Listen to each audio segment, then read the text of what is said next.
প্রত্যেকদিন মাছ মাংস খেতে খেতে কর্তার মুখে অরুচি, তাই কর্তার মুখে রুচি ফেরানোর জন্য করছি আজকে মুগ বেগুন।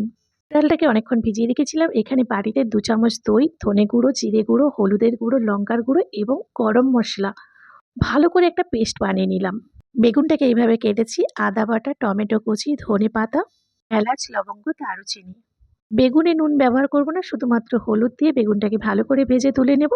ওই তেলের মধ্যে শুকনো লঙ্কা, জিরে আর তেজপাতা ফোড়ন দিয়ে ডালটাকে দিয়ে ভালো করে কষিয়ে নেব। তার উপরে কিন্তু আদা বাটাটা দেবো, তাহলে স্মেলটা খুব ভালো আসবে। তারপরে টমেটোটা ছড়িয়ে কিছুক্ষণ কষিয়ে নেব।